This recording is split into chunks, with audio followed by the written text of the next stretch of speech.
Hurricane Sandy roared ashore. It devastated the South Street Seaport and the historic Paris Cafe. There's really no way to describe it other than somebody grabbed the building, turned it upside down like a shaker, shook it, and then walked out. Neighbor Perry Jacobs was the first person inside the restaurant after the storm. The doors were all busted in, beer bottles were floating out the front door. 4 weeks later, chairs and couches remain in piles. A single wine glass floats atop an aquarium filled with murky water. Thick film etches a line across a mirror about 4 feet high, tangible evidence of where Sandy's water settled. When the Paris Cafe opened in 1873, New York was a maritime town. The South Street Seaport, it's beating hard. Merchants from every corner of the world poured their wares off ships and into the city's bloodstream.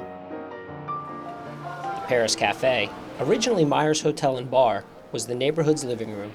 Annie Oakley, Teddy Roosevelt drank here. A lot of famous people, Earl Flynn, Lauren Bacall. But Hurricane Sandy showed no reverence for history, sending water surging through the cobblestone streets. Almost a month later, the dissonance of generators fills the air. Windows are boarded up, piles of debris clutter the streets, and the future of the Paris Cafe hangs in the balance. The very fact that it was such an iconic bar, it's very sad to see something so nice destroyed. The owners are still trying to calculate the dollar amount of damage. They fear Sandy could be a crippling blow to a business that's endured a Great Depression, 9/11, and decades of change. Sandy's stranglehold on the seaport extends to every corner of the neighborhood. It looked like we had been shipwrecked. Allie Osborne and Gideon Fink are printers at Bound & Company Stationers, part of the South Street Seaport Museum. 2, 3.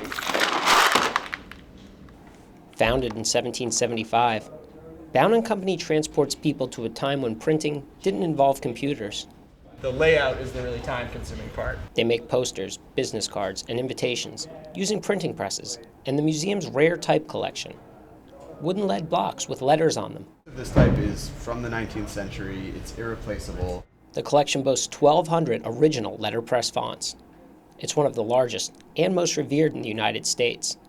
When Sandy hit, it left the type in ruins. There was a puddle about 10 feet across in the middle of the room still. The storm deposited 2.5 feet of water in the shop, drenching the antique cabinets where the type is kept.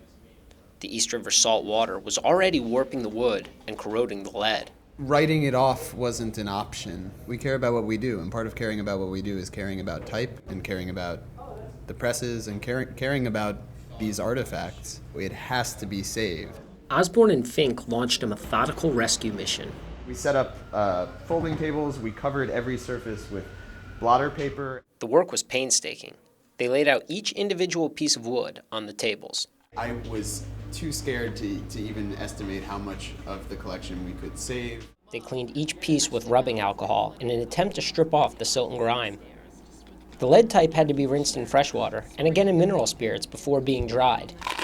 When that case is done, it will have to be cleaned and bleached. They weren't alone. About 100 volunteers helped, scrubbing individual blocks with toothbrushes and sorting thousands of letters. For other people, I think it was probably just the feeling of wanting to help save a piece of history. The hard work paid off. Osborne and Fink rescued the type from an almost certain death sentence. And we pretty much saved everything. But the Paris Cafe's fate isn't as certain. Management still isn't sure if they'll get enough money to make gut renovations needed to reopen. You wouldn't be human if you didn't feel the loss of something so iconic as this. For the New York Current, Colum O'Malloy and Jonathan Williamson.